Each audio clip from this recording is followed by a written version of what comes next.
Guyana currently does not have legislation that addresses refugees. The country's western neighbor, Venezuela, is currently facing an economic and political crisis that has prompted many of its citizens to flee violence and food shortages. Some of them have fled to Guyana and have taken up residence along Guyana's borders.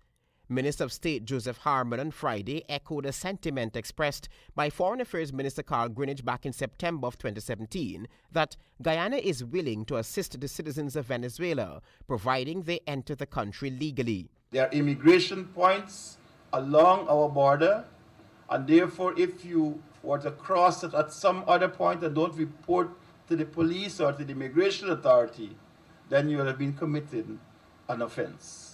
So I encourage anybody who has to do that, report to the immigration point and utilize the established crossings between Brazil, Venezuela, and Suriname and Guyana. Venezuela's President Nicolas Maduro had unilaterally extended his country's maritime boundary to take in all of the sea off Essequibo and had planned to issue Venezuelan identification cards to persons born in Essequibo. Active surveillance of Guyana's borders will be maintained, stressed the state minister. And in the National Assembly, we said that we are going to increase the capabilities of our security forces to do active surveillance of our borders and to be able to determine activities which take place there in a faster time.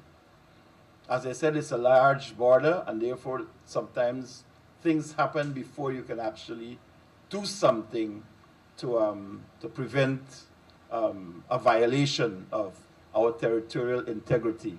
This piece of footage shows San Martin in the Cayenne River.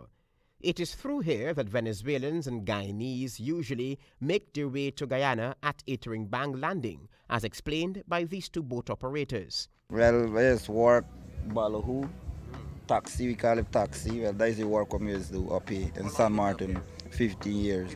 Travel enough, could get a taxi for work and thing. Yeah. Bang Landing is populated with Venezuelans. Police and soldiers alike patrol the landing day and night because of the influx of Venezuelans coming through the border there. But I can say to you that these activities on our borders are engaging the attention of the National Security Committee that meets every week under the chairmanship of the President. Guyana maintains that the 1899 Arbitral Tribunal Award is full, final, and the perfect settlement of the boundary with Venezuela. However, Caracas insists that the accord is null and void. Travis Chase, HGP Nightly News. Subtítulos y traducción. Mi mapa de Venezuela incluye nuestro Esequibo.